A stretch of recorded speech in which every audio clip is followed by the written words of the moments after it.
Okay, this is the homework help video for Thursday, March 1st for all classes. This is my 5th attempt to do this video, and I'm going to get it this time.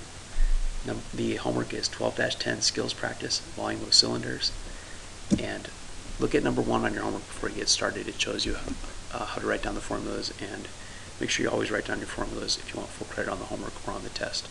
Formula for volume of a cylinder is the same as the formula for volume of a prism. Volume equals area of the base, big B, times the height, and the height is the distance between the bases. For number 5, this is the height. The height is the distance between the two circular bases, 8.7 meters. So first we need to find the area of the base. Since the base is a circle, the area of the circle is equal to pi r squared.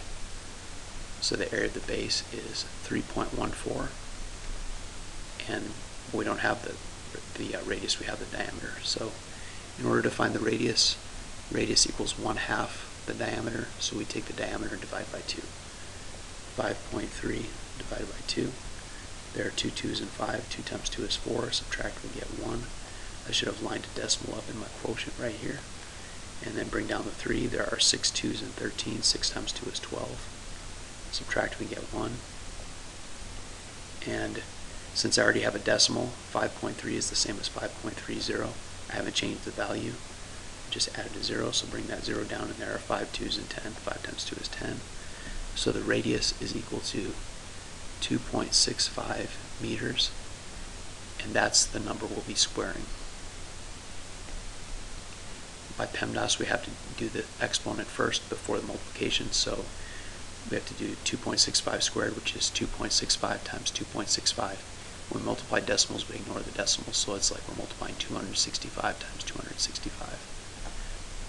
I'll put the decimal back in because we need it at the end. 5 times 5 is 25, carry the 2. 6 times 5 is 30, plus 2 is 32, carry the 3. 2 times 5 is 10, plus 3 is 13. Now when I'm multiplying by this 6, I'm really multiplying by 60, so start with a 0. 5 times 6 is 30, carry the 3. 6 times 6 is 36, plus 3 is 39, carry the 3. 2 times 6 is 12, plus 3 is 15. When I'm multiplying by this 2, I'm really multiplying by 200, so start with 2 zeros. 5 times 2 is 10, carry the 1. 6 times 2 is 12, plus 1 is 13, carry the 1. 2 times 2 is 4, plus 1 is 5. Add these up and we get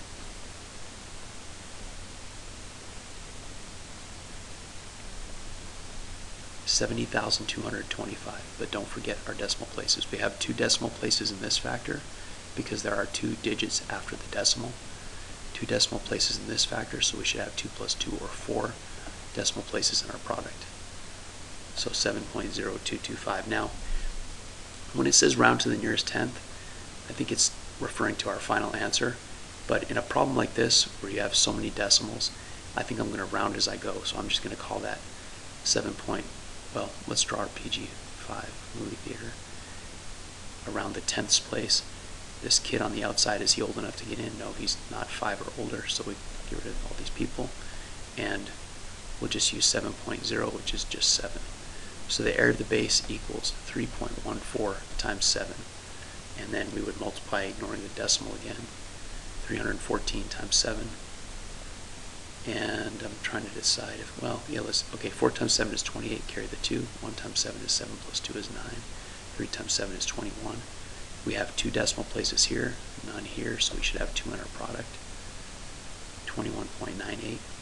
Again, I'm going to round to the 10th place. PG5, so he's old enough to get in. So this 9 becomes a 10. Let's make that a 0 and change that to a 2. So the area of the base is 22.0, or just 22 meters squared. So the volume would be 22 times the height, which is 8.7. We'll let you do that multiplication by yourself. When you get your answer, it will be meters cubed. Now there's a golden ticket, and the golden ticket question is, Samantha has some balloons. She lost half of them. Ignore that line. Then someone popped 1/3 of what she began with. Now she has only half a dozen balloons. How many did she begin with? Pause the video so you can read that question and then submit your answer. I'll see you in the morning.